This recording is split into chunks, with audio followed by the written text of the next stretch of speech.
आजमगढ़ से आवेला सोनार छोटी ना नदी।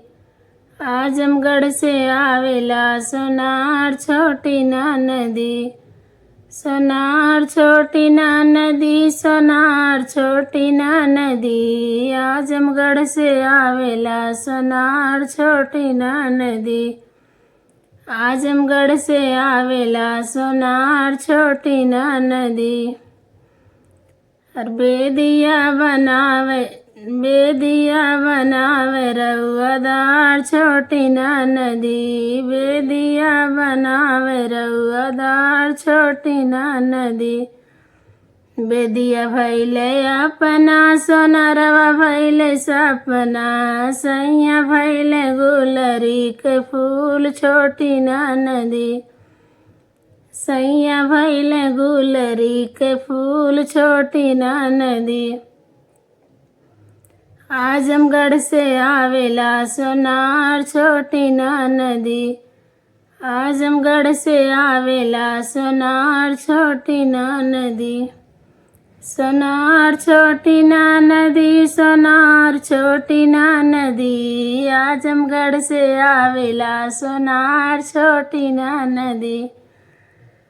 आजमगढ़ से आवेला सोनार छोटी ना नदी। अरे झुमकी ले आवे रउआदार छोटी ना नदी। झुमकी ले आवे रउआदार छोटी ना नदी। झुमकी भैले अपना, सोनरवा भैले सपना। झुमकी भैले अपना, सोनरवा भैले सपना। सैया भैले गुलरी के फूल छोटी ना नदी। सैया भैले गुलरी के फूल छोटी ना नदी।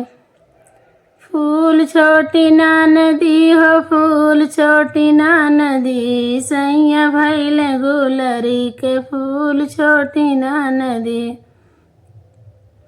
आजमगढ़ से आवेला सोनार छोटी ना नदी। आजमगढ़ से आवेला सोनार छोटी ना नदी। हर वाले आवे रउआदार छोटी ना नदी। हरवा बनावे रउआदार छोटी ना नदी। हरवा भैले अपना, सोनरवा भैले सपना। हरवा भैले अपना, सोनरवा भैले सपना। सैया भैले गुलरी के फूल छोटी ना नदी। सैया भैले गुलरी के फूल छोटी ना नदी। फूल छोटी ना नदी हो, फूल छोटी ना नदी। सैया भैले गुलरी के फूल छोटी ना नदी। आजमगढ़ से आवेला सोनार छोटी ना नदी। आजमगढ़ से आवेला सोनार छोटी ना नदी।